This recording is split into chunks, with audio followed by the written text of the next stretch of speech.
سال سے اس کے پیچھے پڑا ہوا تھا، پر جب اس نے رو کر مجھے اس وقت روکا تو میں رک گیا اور میں پیچھے ہٹ گیا، اور میں نے اس سے کہا کہ جا تو میری بہن ہے، وہ پیسے بھی تیرے، اور میں تجھے آزاد کرتا ہوں اور پیسے واپس بھی نہیں لوں گا کبھی، میں نے تجھے پکے پکے دیے۔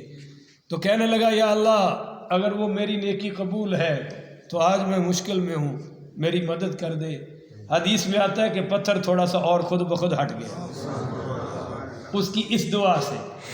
پھر تیسرا بولا، وہ کہتا ہے یا اللہ تجھے پتہ ہے کہ میں بکریوں کا دودھ نکال کے جب گھر آتا تھا تو پہلے اپنی ماں کو پلاتا تھا، اللہ، اگرچہ میرے بچے بھی بھوکے ہوتے تھے اور میری بیوی بھی ہوتی تھی۔ آج ایسے بدبخت ہیں کہ چھاپر میں چھپا کر بیوی کو دیں گے کہ اماں نو پتہ نہ لگے، جب بچ جائے تو پھر ماں نو بھی دے دیں۔ آج کل دیو ناخلف اولاد سانو ملی ہے۔ کہتا ہے یا اللہ تجھے پتہ ہے کہ میں اپنی ماں کو دودھ پلاتا تھا، ایک دن میں دودھ لے کر آیا تو میری ماں سو چکی تھی، میرے بچے بھوکے تھے، پر میں ساری رات دودھ لے کے ماں کے سرانے کھڑا رہا۔ اللہ، انہوں نے کہا میری ماں پیے گی تو بچے پیئیں گے۔ تہجد کے وقت جب میری ماں کی آنکھ کھلی تو پہلے میں نے اماں کو پلایا پھر بچوں کو پلایا۔ یا اللہ اگر یہ میری نیکی قبول ہے تو یہ ہماری مدد کر دے۔ کہتے ہیں کہ پتھر سارے کا سارا خود بخود ہٹ گیا اور راستہ کلیئر ہو گیا۔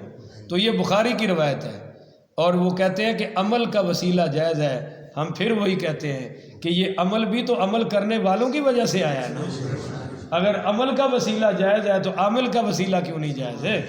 تو اللہ کہتا ہے ان اللہ مع الصابرین، جب تم نماز سے اور صبر سے میری مدد طلب کرو گے تو میں اللہ تمہارے ساتھ ہو جاؤں گا، اور جس کے ساتھ اللہ ہو جائے سبحان اللہ، اس کو کسی چیز کی کوئی کمی نہیں رہے۔ اچھا جی، میدان بدر میں کچھ صحابہ شہید ہوئے، بولیے کچھ صحابہ شہید ہوئے 13 کے قریب یا اس سے زیادہ یا کم، روایات میں مختلف ہے۔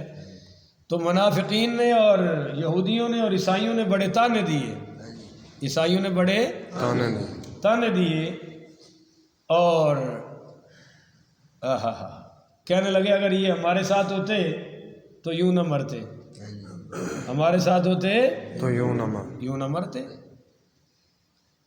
ہاں، ایک مولوی صاحب تھا، وہ 1994 میں میرا ایک دوست تھا شاہد شہید، افغانستان میں ہم دونوں آگے تھے بعض پر، میں زخمی ہو گیا اس میں اور وہ میرے ہاتھوں میں شہید ہو گیا۔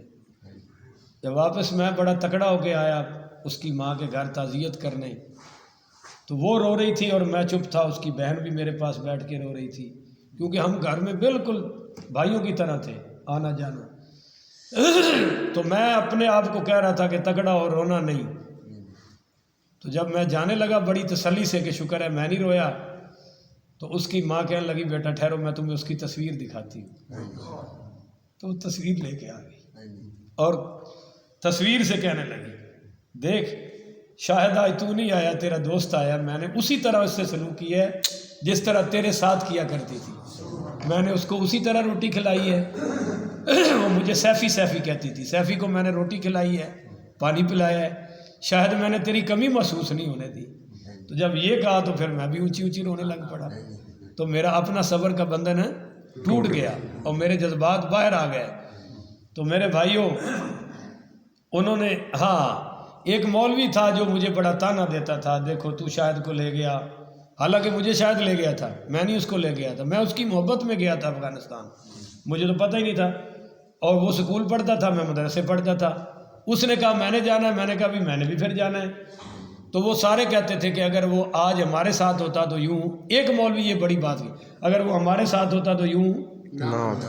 قدرت خدا کی کہ وہ مولوی صاحب بھی جوانی میں فوت ہوئے اور لیٹرین میں بیٹھے فوت ہو گئے، اور وہ کنڈی کھول نہ سکے بیچارے، کمزور تھے، وہیں فوت ہو گئے۔ تو جب نکلے تو میں نے اس کے بیٹے سے کہا، میں نے کہا اگر یہ ہمارے ساتھ ہوتا تو پھر یوں نہ مرتا، کیونکہ موت تو اللہ کے ہاتھ میں ہے، بولیے موت ہے اللہ کے ہاتھ۔ تو ولا انہوں نے کہا یہ جو بدر میں مرے ہیں اگر ہمارے ساتھ ہوتے نہ مرتے، دیکھو کیا ملا، مر گئے، کھپ گئے۔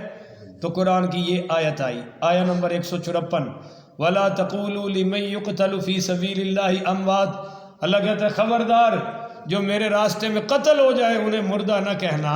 سبحان اللہ۔ بولیے انہیں مردہ نہ کہنا بھائی زندگی موت کس کے ہاتھ میں ہے؟ اللہ کے ہاتھ